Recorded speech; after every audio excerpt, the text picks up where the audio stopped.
The 452nd edition of the MMA Gambling Podcast on the Sports Gambling Podcast Network is brought to you by Bet365. Bet365 is offering new users a $1,000 risk-free bet. Sign up today at sportsgamblingpodcast.com/bet365. We're also brought to you by Hall of Fame Bets, the sports betting research platform for parlays, player props, and game lines. Download the Hall of Fame Bets app or visit hofbets.com and use promo code SGPN to get 50% off your first month and start making smarter bets today.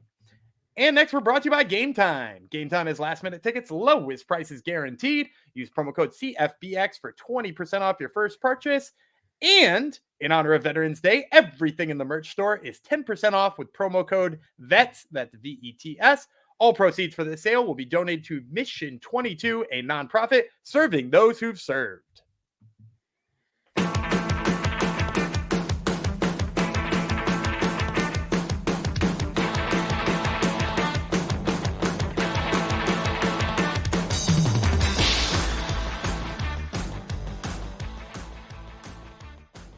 Howdy ho, DeGenerinos. Welcome to episode 452 of the MMA Gambling Podcast on the Sports Gambling Podcast Network. This episode is going out to a Twitter account, MILFs, Cougars, Mature Babes. Thank you for supporting our podcast, and we'll do all that we can to support you. Hopefully we can get some good synergy going on here. So people in the Discord know what I'm talking about, as does my co-host, who just guffaw. I got a real laugh out of him, which is always the goal here. I'm your host, Jeff Chalks Fox, but I tell you, that nickname can't stick for much longer. Maybe I have to hit some dogs for it to go away, but I was in a bunch of dogs last week, and this week, spoiler alert, this week appears to be the same. A lot of interesting lines. We'll get my co-host in to do more than laugh, and we'll actually talk about the lines for UFC Vegas 82, aka UFC Fight Night, Ailin versus Craig. I found a lot of advantageous lines, let's put it that way. Let's see what my co-host Daniel Gumby then thinks. Hello. I think that's advantageous too. Also, did that account just like one of our posts? Like, what was that was the interaction. They liked it. They just titled it. Because of the way you titled it. Yeah, because of the way I titled it. So now I know how to title podcast to get good people. So I think we're learning a lot about the metrics and how to crack the algorithm. We need more. Elon, we figured out your metrics. We need more titles that have the word MILF in it. Yep. It's all about the title. It's true. There you go. So yeah, no, I think there's some good lines in here too. I think I mean, at least the way you're teasing it, I think I probably have less dogs than you. I'm just going to say that. I think based on the way you're teasing it, I have less dogs. Yeah. No, I don't know how many I actually have. I haven't counted, but there's a lot of really wide lines this week as opposed to last week. There's a couple of real wide ones. There's a couple of real close ones though too. It's not like last week, but nothing is really like last week was an anomaly. No, that is true. And of course, like I said, we're talking about UFC Fight Night, Ailin versus Craig, going down from the UFC Apex in Las Vegas, in an octagon, 14 fights. Today we're only covering, it's actually a big prelims. We got eight fights today, right? Yes, 8 fights today. There's been some shuffling, last minute stuff going down, which we will get you up to date on, some short notice replacements, that type of thing, as fighters have fallen out of fights and whatnot. So we're left with actually we still have 14 fights. We haven't technically, I think maybe we lost one fight, right? One fight was rumored for this card and it's not happening, I think, if I remember correctly. Which one's not happening? Wasn't Flowers Azatar? Oh yeah. I think that was canceled a while ago. Yeah, okay. So 14 fights is still more than enough. Before we jump into it, thoughts, we'll say thoughts in the prelim, since today is just our prelim episode. There's questions, which I enjoy. I think I've always said in these Apex ones, I just want questions to be answered. And I think there's enough fights that do that, either through, guys who are debuting on the card, or, this Jonathan Pearce, Joanderson, Brito, answers good questions about both of those guys. Same with Jose Johnson, Chad Anheliger. I think it's good enough to answer questions. Yes. And that's what those Apex cards are for. Yep. Very, very good analysis there. All right, let's jump into this, shall we? UFC Fight Night, Ailin versus Craig, Saturday, November the 18th, 2 p.m. Eastern time. There's another positive, especially for Gumby, right? That I may it may be harder for me to watch them at 2 p.m. I am going to an open house of a affiliate jiu-jitsu gym of mine, of my where I train. So I may be watching like either delayed or on a big screen somewhere. Yeah, like it might be a little tricky for me, surprisingly. I don't love the earlier one this time. For the man who claims to hate all things social, he always has plans. Every weekend, right? I don't know about always, but like sometimes, yeah. Often. Yeah. Blame my wife in jiu-jitsu. Those are the two things you can blame for my busyness. Yep. Yeah, I was like, "Whoa, you have an affiliate? What's going on here? Are you some kind of a Veda salesman, or not a Veda? You know, are you one of those pyramid scheme salesmen?" But no, it's jiu-jitsu, the gentle art. So, are you still practicing as often as you were? Not as often. No, I have children. No. Yeah, that's true. Pandemic and children kind of ended that, right? Put a damper on how much you do stuff. Yeah. Forever a purple belt. So close, though. You're so close to a brown belt, aren't you? Yeah. I mean, I think so. I'm not really in charge of how close I get to be. No, that's true. It's not like a video game. You don't get to see what level you're at or stuff like that. So, all right. Killed enough time. Let's jump right into this here fight card. We're starting with a middleweight fight. Now, depending on where you look, there's going to be different fight order. I'm going off Tapology because Tapology is usually pretty reliable and up to date. It doesn't really matter to us, though. We're going to break down every fight for you as is, but for those following along at home, we're doing the Tapology order. We're starting with Christian Leroy Duncan versus Dennis Tiuliulin at middleweight. Tiuliulin is coming in here as of Tuesday, I think. Yeah, yesterday, right? Or Monday night? He might have known a little bit earlier because I know the other replacement, Oral By, is known a little bit longer than the public. So, but at the most, like a week's time. Yep. All right. Let's break her down starting with Tiuliulin. Yes, he's still in the UFC, at least for now. A couple more days. 11-8 with 9 knockouts. He's been submitted 4 times. As I said, it's a short notice, very, very short notice spot for him. I guess he must train in Vegas, right? I would guess so. I was really surprised to see his name pop up as a replacement guy. Yeah. No, I thought I saw his fight camp, and I think it was one that I maybe. Anyhow, they don't have it on Tapology. I thought I saw his fight camp and it was somewhere like, okay, that makes sense. But anyhow, yeah, I assume he is in Vegas. He doesn't have to travel across the world and get into the United States. So Tiuliulin, told you stats. Okay, 1-3 in the UFC so far. He's lost 2 straight fights, and he's 1-3 over his last 4, conveniently. Used to fight at lightweight, used to fight at welterweight. So he's been down a couple weight classes. 2013 Pro MMA debut. More active landing strikes than Duncan and better grappling stats than Duncan. Duncan's only fought a couple times in the UFC, though, so a small sample size. Tiuliulin has been outstruck in the UFC by 0.79 strikes per minute by his opponents. He's at plus 300. Christian Leroy Duncan, one of the best nicknames in the biz. Do you remember what it is?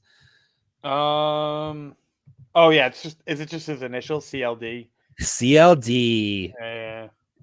Now, if John went by CLV, that would be a good nickname. Because not his initials and it means something. Yeah, CLV, yes, exactly.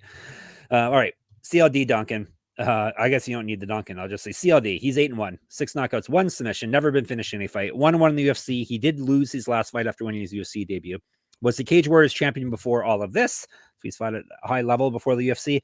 Inch of height, 2 inches of reach on Tiuliulin. Key here possibly is, other than short notice, is he's 7 years younger. I always hammer on the age stat, but it is a pretty big factor. Fighters 5 years younger or more than an opponent win 63% of the time. This year is at 64, so a little bit higher this year. Just something to keep in mind. Now I got to go back to my tab now, don't I? Here we go. Duncan's also got better striking stats than Tiuliulin. However, he's been outstruck over his 2 UFC fights by almost a strike in a half a minute. He's at minus 1.48, and on the betting boards, minus 400. All these odds, actually, all the odds for the fights other than the 2 short notice ones are from our friends at Bet365. Okay, go ahead. So I like Christian Leroy Duncan in this fight. I think, like you mentioned the stats not looking particularly good. A lot of that is the loss to Armen Petrosian, who is, a noted kickboxer, right? Like he looks really good on the feet and it's been really crisp. I will tell you, I wouldn't like Christian Leroy Duncan if he was fighting anybody with either a chin or the ability to take somebody down. And lucky for him, they found him Dennis Tiuliulin, who has neither of those things, the ability to take anybody down or a chin. He's just like hittable.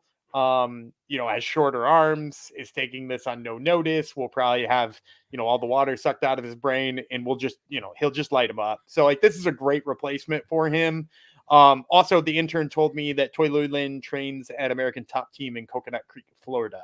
So not close across to the country, but yeah, not close to Vegas, but like still doesn't have to worry about visas and stuff like that. So I'm going Duncan here. He should roll easily. I'm not sure I'm even hashtag throwing him in a parlay at -400, but like, I might look for him in like a daily fantasy lineup or something.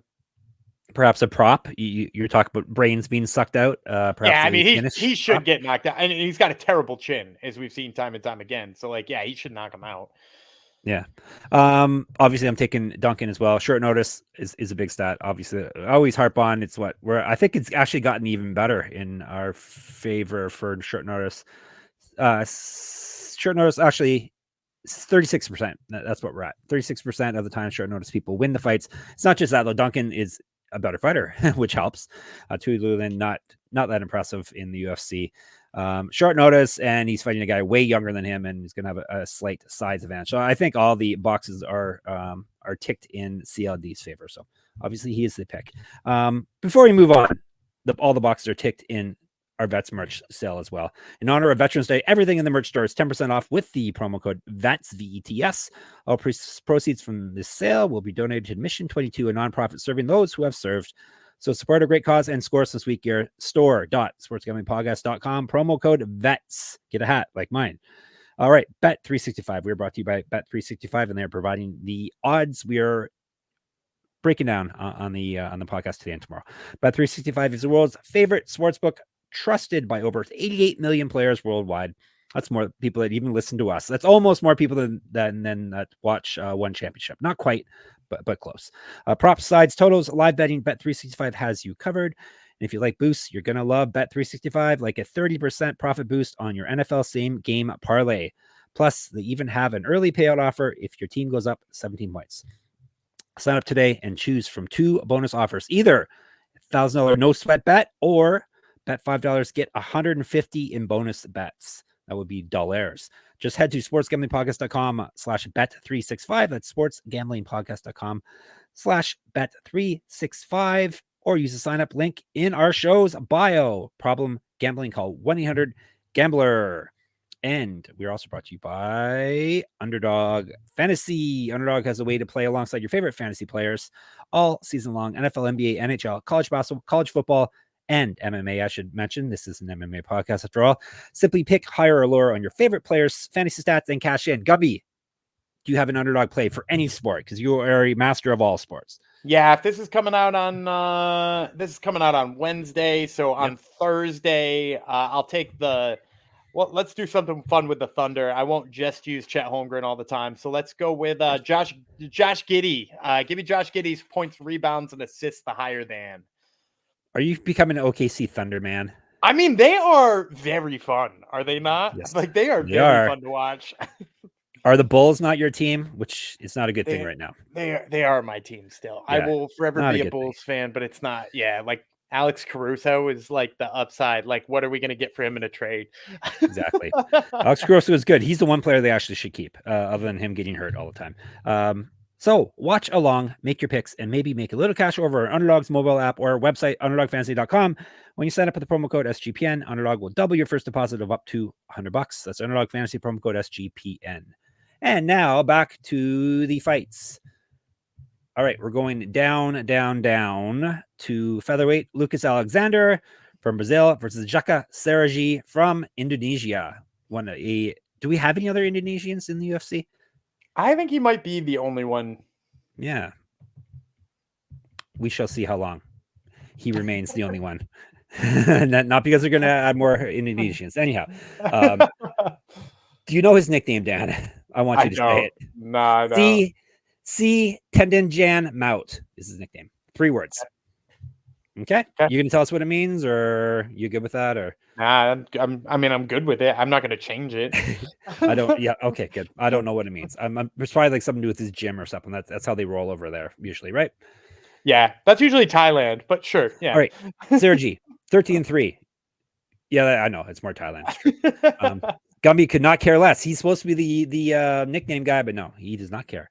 All right, I'm going to tell you about Saragih. We're going to call him Saragih anyway, because it's easier to say than that nickname. He is 13-3, 8 knockouts, 4 submissions, so he does finish a lot of people, especially for a lightweight class.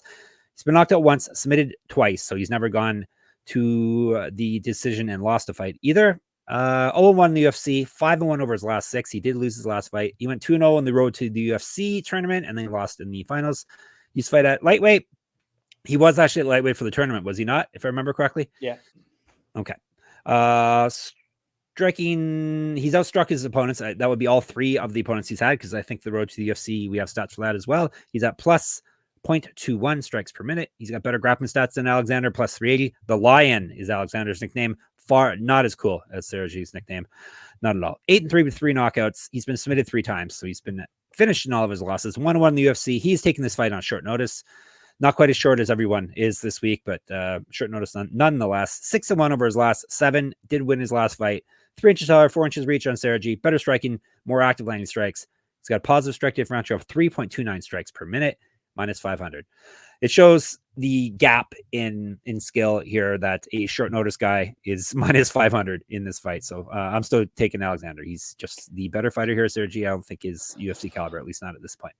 I think he's dangerous though. So I'm gonna, I'm not sitting here telling you I'm gonna take Jeka Saragih, but like I do think he's dangerous. Like if you watched all of his fights, lots of. Remember we talked about floof the other day. We talked about yes fighters who've got a lot of floof. Yep. Saragih's got a lot of floof. There's a lot of stuff he does that's maybe a little bit questionable. Like he should not be going spinning back kick, spinning back kick, spinning back kick, back to back to back. But that's what he does. And sometimes it's like not the smartest move. He doesn't do things he ought to do. But with that being said, he's fighting the worst possible opponent for that. Lucas Alexander is a guy who puts together combinations, does a nice 1-2, picks people. I mean, like, go back and watch his fight. Was Stephen Ocho Peterson he fought last? When he fought Stephen Ocho Peterson, he just walked him down through great combinations, stayed out of range. Like, it was a technical clinic. So against a guy who's going to like waste a lot of energy and throw a lot of flashy stuff, I trust that he's not the type of guy to get clipped. If you feel any inkling that you may need to take Jeka Saragih in this fight at plus 400, you might as well just double down on it and pick him by knockout. Because you're going to get like, I don't see the odds posted for that yet. You're going to get to like 6-1, 8-1 on him by knockout. You might as well play that because he's not winning any other way. But officially, I'm taking Lucas Alexander. I think he's probably a good piece for a parlay somewhere too. Saragih is definitely a button masher in video games, right? When he's playing fighting games, he's bashing all the buttons. He's just like a Tekken character, pretty much. Yeah. Like he's just gonna spin a whole bunch all of a sudden. Yeah. But find a move that works and then you spam it. That's the way it goes. All right. We are moving up to actually down in weight, up in the fight card. It's a flyweight fight. Charles Johnson versus Rafael Estevam. Speaking of amazing nicknames, here we go. It wouldn't be Estevan's, it would be Johnson's Energy. INNERG. Gumby does know what this one means because the man himself explained it to you. Did you not? It's about his energy. Yep. He's on the Top Turtle MMA podcast. One of the amazing episodes in the archives. Check it out. I'm sure it's in the archive still, right? Yeah, all of them are in the archive. You could go back. I wouldn't recommend it, but you can go back and listen to the early one. You can go back and listen to the ones episode 1 with Charles Boston Strong Rosa. There you go. Listen to the episodes I guest hosted on, or guested on. Yeah, definitely listen to anyone with a Galaxy Brain type fighter on it because they're always the best. Like Energy, for instance. Energy. Yep. Who's the guy I'm thinking of? The Peyton bantamweight. Peyton Talbot. No, the bantamweight. Tyler Phillips. Kyler Phillips. He's even got an awesome Galaxy name too. Yes, Kyler Phillips. Yeah. Galaxy Brain Hair. He's amazing, that guy. All right, Energy we're talking about though. He's 13-5, 5 knockouts, 4 submissions. He's never been finished in a fight. 2-3 in the UFC. He's lost 2 straight fights. Before that, he won 2 straight fights. Was the LFA champion before he came into the UFC? I think he was a short notice guy that got into the UFC, right? I think so. He was in LFA champions are like the first, especially flyweight. Yeah. Like pretty much anybody who's ever won an LFA flyweight title, except for Cody Davis, who has the belt right now, is in the UFC. Well, Not too bad. Short notice replacement. He's on to his 6th UFC fight. So at least he's scratched out a bit of a career here for himself. Used to fight at bantamweight, 1-3-1 as a pro boxer, an inch taller, an inch of reach on Estevam. He's outstruck his UFC opponents by 0.48 strikes per minute. He's at plus 125. Estevam Macapa is the nickname. Gumby? Is that a bird? I think it is. Are you not my go-to guy anymore for nicknames? I thought I have it. Like if I don't have it, call me on it. But I think it's a bird. It's a city in Brazil, actually. I don't know if that's why his nickname is that, but I guess I was wrong. Maybe I don't have that one. Oh, hear that, everybody? I got the next one though. So he admitted as the meme goes. All right. Machado, you got the next one? Okay, good. Yeah, you just talked about it on your podcast coming up. I know. All right. Macap is 11-0. No disputing over that. 4 knockouts, 3 submissions. This is his UFC debut. He's won 2 straight fights via finish. He's been out of action since September of 2022. He was on your podcast this week, right? Am I imagining things? He was on it, right? Nope, you're imagining things. I am imagining. He wasn't like it was the next guy who had the eye surgery. No, never mind. Scratch all that. Why has Estevam been out of action since September 2022? Do you know that answer? It wasn't eye surgery. I think injuries and then like visa issues, both back to back. Okay. 1-0 on the Contender Series. He used to fight at bantamweight, 5 years younger than Johnson. Better striking stats, more active landing strikes, but this is based off of his 1 Contender Series fight, in which he outstruck his opponent by 6.07 strikes per minute. That'll win you some fights. He's at minus. I got 2 different lines here. He's minus 150 sounds right. Right. Yeah, that sounds right. Right. My turn. I'm taking Estevam. Yes. You mentioned the younger thing. I think that's a big piece to it. And also just like the big thing to me is, you said the striking stats are better, but if you go back and you watch that Contender Series fight for Estevam, it's not that he's good at striking from range. It's just that he's never at range. Like he's just in on a takedown 30 seconds into the fight every single time. And his last fight, he fought Joel Elias. Elias is a great grappler. He's like a dangerous submission specialist. And he was like, do you know what I should do? I should grapple this guy furiously from the start to the end of this fight. And he did so and wore him out and looked great doing it. Excellent scrambles, phenomenal top control, constant pressure, and constant striking. And when you look at Johnson, you mentioned a 2-fight losing streak for Johnson. He got taken out 11 times in his last fight. And I'm not saying Estevam is Cody Durden, because Cody Durden keeps proving to be tougher and tougher every single time we see him fight. But Estevam is going to go to the wrestling as much as Cody Durden did. So I trust him. And I think his submission game is better than Durden. So give me Estevam here. In Gumby, I trust as well. Estevam obviously is the pick here. Johnson, maybe had some problems. He probably got to the UFC a little late. Maybe not. Maybe I agree with you that. I think a little late. Okay. How old is he? He seems a little old. That's all. Yeah, and he did good things on the regional scene too. Like it's worth noting that he was like beating up good guys down there and fighting high level competition. But sometimes, while that's really great and it gave him the experience, sometimes age is a bigger factor than anything else. Yeah, especially at flyweight. So anyhow, Estevam is our pick, as is Game Time. With all our winnings, we can go to and all your winnings, because everyone here is going to be tagging along with us as well. Game Time is the spot to go for your tickets, last minute tickets, anytime tickets. It's the place to go, because Game Time is the place for last minute ticket deals. Forget planning months in advance. Game Time has deals on tickets right up to the day of the event. Get exclusive flash deals on tickets for football, basketball, baseball, concerts, comedy, theater, and more, aka MMA. Game Time guarantee means you'll always get the best price. If you find tickets in the same section and row for less, Game Time will credit you 110% of the difference. Snag the tickets without the stress with Game Time. Download the Game Time app, create an account, use code CFBX for $20 off your first purchase. Terms apply. Again, create an account, redeem code CFBX for $20 off. Download Game Time today. Last minute tickets, lowest prices guaranteed. And Hall of Fame bets. Win bigger by betting smarter this NFL season with Hall of Fame Bets, the sports betting analytics platform for parlays, player props, and game lines. Research every NFL, NBA, MLB, and soccer bet with historical stats and data, and turning parlay idea into Hall of Fame Bets revolutionary parlay optimizer tool to get hit rates broken down by leg, as well as an expected probability for the entire parlay. Sort all players by hit rate for any bet to learn which players are hot and which picks have value. Stop betting in the dark and join over 30,000 users researching with Hall of Fame Bets to craft more intelligent, data-driven parlays. Download the Hall of Fame Bets app or visit HOFBets BetterHelp.com and use code SGPN to get 50% off your first month today. Start researching, start winning with Hall of Fame bets. We did the research. We're going to win with our next fight. Up a weight class, bantamweight, Chad Anheliger, a Canadian, versus Jose Johnson. This was the man who was on Gumby's podcast this past week. Spoke about his eye surgery, vision correction surgery, spoke about his nickname. But, and Anheliger, he was on your podcast as well. Gumby, 2-time these guys. I'll tell you about Anheliger first. He is the monster. 12-6, 7 knockouts, 3 submissions. He's been submitted 5 times, so that appears to be his weakness. 1-1 in the UFC, 1-0 in Contender Series, 10-1 over his last 11. That's impressive.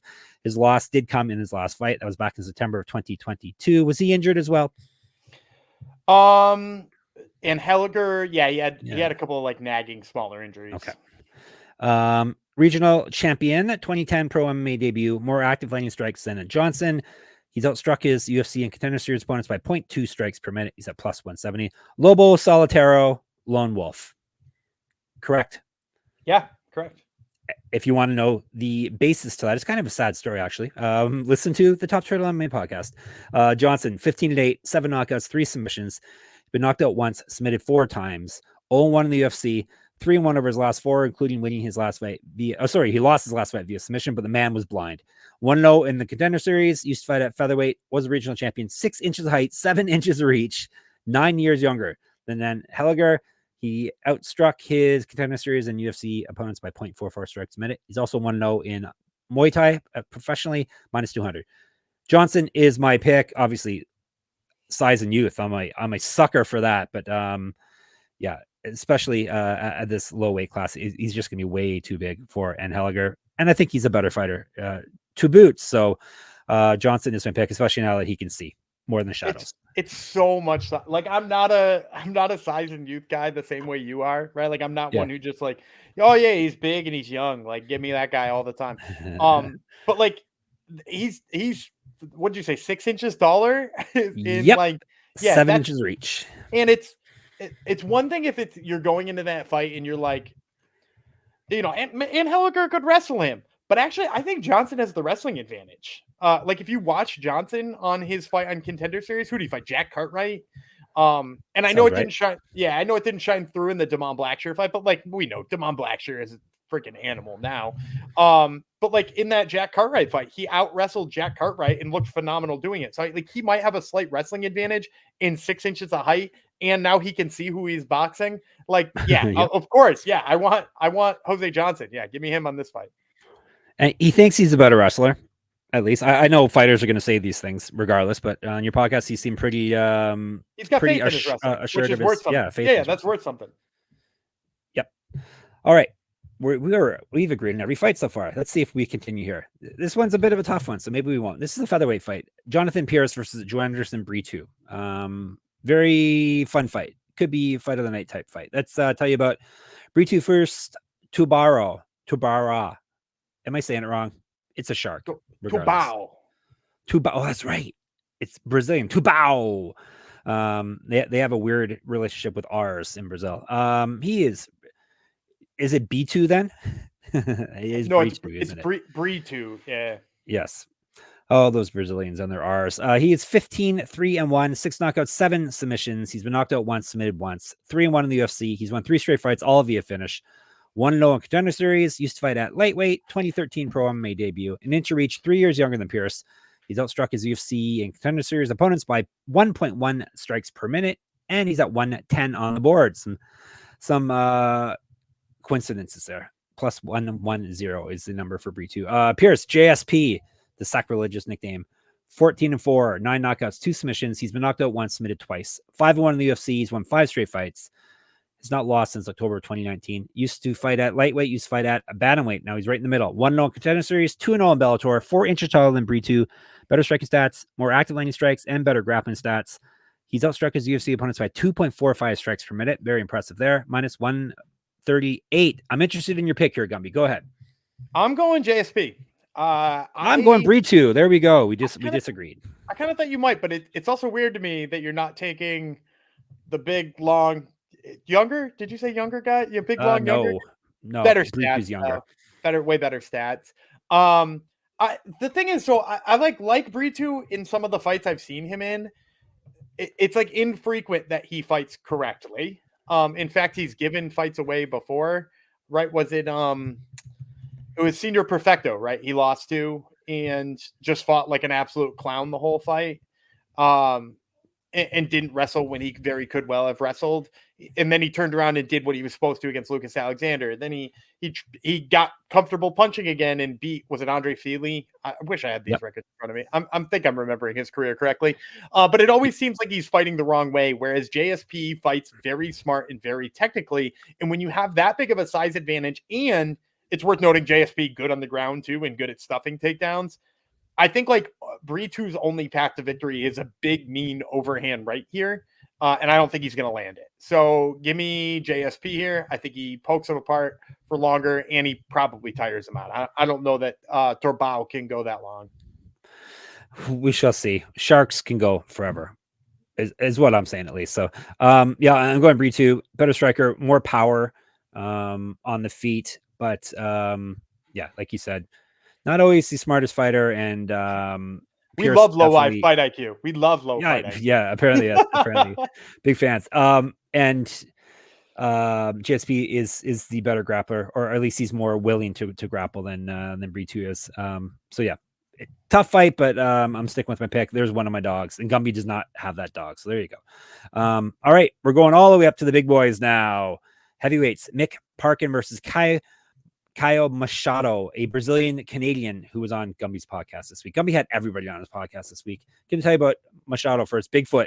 It's a nickname, 8-1-1, 4 knockouts, 2 submissions, never been finished in any fight. This is his UFC debut. 1-0 Contender Series, 7 straight fights. He's not lost. 7 straight wins, excuse me. He's not lost since November 2018. Was a regional champion in Canada. Better striking stats and more active landing strikes than Parkin. This is all based off of one fight, though. He outstruck his opponent on the Contender Series by almost 7 strikes a minute. He's at plus 6.94 strikes per minute. He's at plus 275. Parkin, 7-0, 5 knockouts, 1 submission, 1-0 in the UFC, 1-0 Contender Series, regional champion. An inch of reach on Machado. Based on the last weigh-ins, he weighted 8 pounds heavier than Machado did for his last fight. He's a year younger. He's outstruck his 2 opponents by 2.95 strikes a minute. Better grappling stats. 1-0 as a kickboxer professionally, minus 350. Big dog here. Let's go big dog here, Machado. I know people, you know, I answered a question in the Discord. I think it was our guy Crunch saying, is there any reason I shouldn't just back the truck up to Mick Parkin? And I said, I don't know who I'm picking yet. This was, you know, a week or two ago, but don't back the truck up, because what is Mick Parkin shown us, right? He beat Bebejao in his fight on Contender Series. Bebejao beating the crap out of him on the feet, just decides to wrestle, gets countered, rear naked choke. Then he fights maybe the most boring fight in the world against Jamal Pogues, where Pogues looked like he had no energy left, like a minute and a half into the second round. And then we got Parkin as a massive favorite over Machado, who I think people are counting out because he himself had a really boring fight, right? His fight with Kevin Zaflarski, which we all thought was never going to earn him a contract. And it was mostly just like Zaflarski broke his hand early in that fight and was then just like, I'm just going to walk around this cage and you can chase me if you want. But if you look at Machado on the regional scene, like, he's got good wrestling. He's got good top control. It's not going to be one of those things where he tries to wrestle Mick Parkin and fails so miserably and winds up on bottom. I actually think he's one of the few heavyweights we see use combinations really well. Like, he uses a jab and like a 1-2 really well, which you don't see like heavyweights who move nicely and use jabs. Parkin's probably got a power advantage, but like, I think Machado's a more complete fighter, and if getting him at almost 3-1 is definitely worth it. He's my pick as well, not just because he's. Look at you. No, well, Mick Parkin's not good. We're not a fan of his. And I don't mean to be mean about it either, but like, if I'm gonna pay negative 300 on a heavyweight fight, I better at least believe that heavyweight doesn't suck. And yeah. I'm not saying he sucks, but I'm also saying I don't know that he doesn't, you know? Yep. So like, I'm not paying negative 300 for any guy at heavyweight who looks like that. Speaking of sucking and not very good, let's move to the next fight, shall we? Women's bantamweight. Lucie Pudilova versus Ailin Perez, the greatest She was the greatest featherweight of in women's fighting. I guess she's the greatest bantamweight now. I hope she's okay going down to bantamweight after being the greatest Yeah. featherweight of all time. It's true. It's true. All right. Bullet Pudilova, 14-8, 3 knockouts, 2 submissions. She's been submitted 1 time, 3-6 in the UFC over 2 stints. However, she's 3-1 over her last 4. She did lose her last fight, though. There's another however there. Was a regional champion, used to fight down at flyweight. 3 inches height, 1 inch reach on Perez. She's barely outstruck her UFC opponents, but she's in the positive in the strike differential, plus 0.02 strikes per minute, plus 170. Ailin Perez, her nickname's listed as Nurmagomedov. Is that true? Have you heard anything about that? I bet you she changed it to that.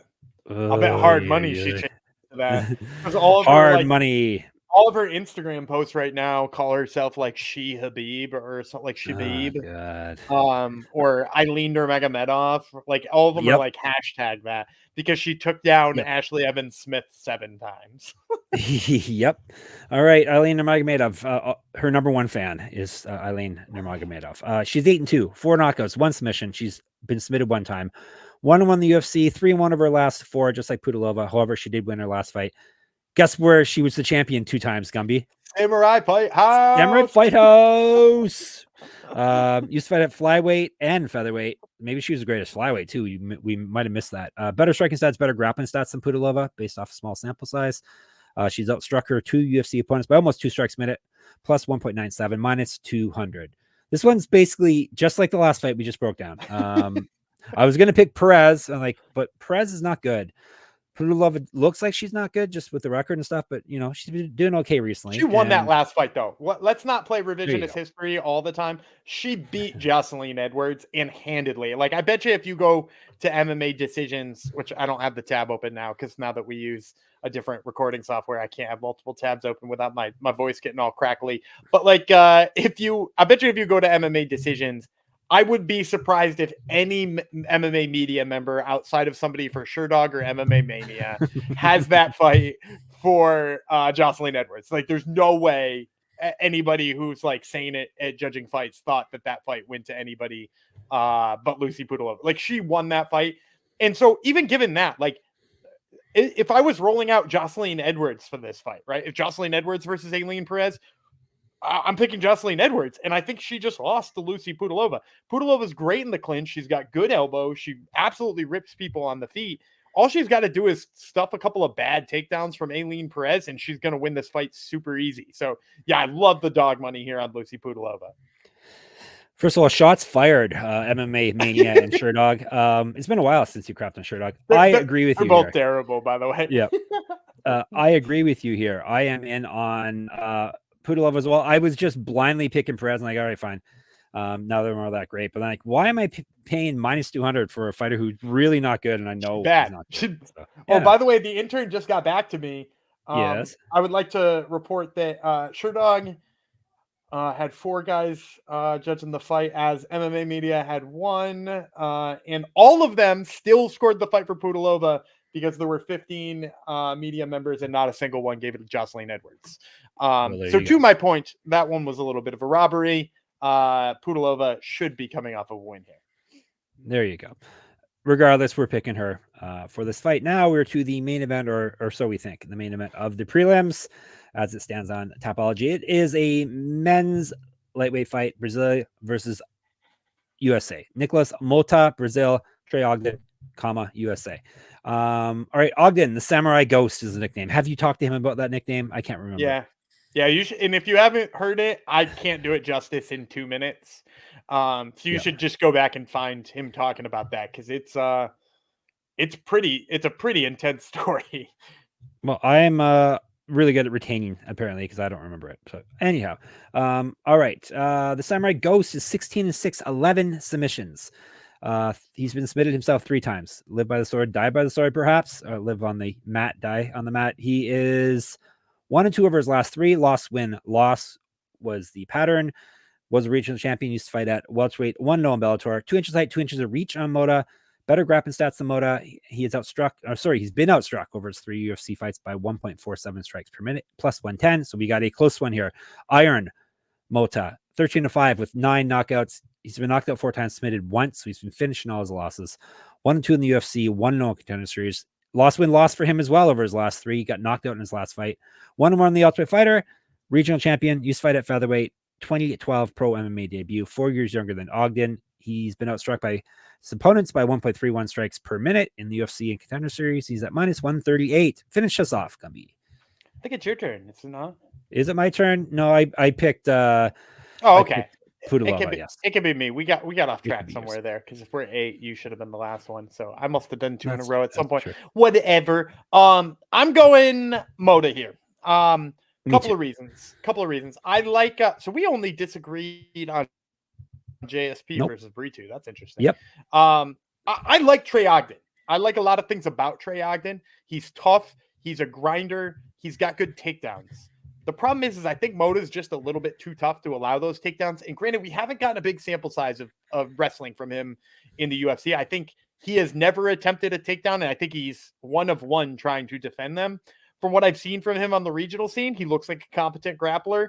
He looks like he can stuff a couple of Trey Ogden's takedowns, and really has only been losing when he gets like violently knocked out, right? Trey Ogden, not like a big puncher. So like probably a good spot for Motta in that way. And then I'll also just say this. I don't want to write Trey Ogden off because of what's going on in his life in terms of training, but he now is a full-time coach. He's like regularly traveling to coach and corner people. He basically got all of the Glory MMA people who didn't like travel to other huge gyms. Like if you're thinking of Brandon Moreno, right, wound up at Fortis MMA. And like we saw some other guys move to Vegas and stuff like that. But the ones who stayed in the area, the ones who stayed in the Kansas City area, now train at Marathon MMA, which is coached by Trey Ogden. He's the head coach there. He's the James Krause there. And we kind of always know with people who are, started coaching and are now putting that much work into coaching, it does seem to leech off their own personal own personal training. So I'm worried a little bit about that for Trey Ogden, and it's enough to sway me fully to go to Motta here. Yeah, Motta is my pick as well. Should be able to stuff takedowns, and he's got the power to make Ogden pay once this turns into a striking battle. So Motta is the pick. Nice number on him too, right? We're happy with that number? Yeah, I'm fine with that one. It's probably lined correctly. Okay. All right, let's recap, and then we'll get out of your ear holes and eye holes both. We both have Motta. We both have Pudilova. We both have Machado. Gumby has Pearce as Brito, because I like clowns, apparently. We both have Johnson. Both have Estevam. We both have Alexander. We both have Duncan. Boom. There's all 8 prelims. Back tomorrow with the main card and our fancy plays. Discord is the place to be. sportsgamblingpodcast.com/Discord. Get in there and chat with us. Twitter, SGPN MMA. Gumby Vreeland, Jeff Fox Writer are the handles. I'm Jeff Fox Writer on Instagram as well. Gumby's Top Turtle podcast we told you about already. We tell all 3 people that are on it or not? I think we mentioned them all. Caio Machado, Jose Johnson, Chad Anheliger, all popping by. Right. They all popped by. All good interviews as per usual. And my Substack, moneymma.substack.com. Subscribe, enter my free pick'em contests every week. Get all my MMA writings in your inbox. And of course, go to sportsgamblingpodcast.com for all things in the sports gambling sphere, in sportsgamblingpodcast.com/Patreon. So we can help us crush corporate gambling. We'll be back tomorrow. I won't be a Lobo Solitario tomorrow. No, I'll have my Tubao with me, my shark, Gumby Vreeland, and we will give you all the winning picks for the main card then. But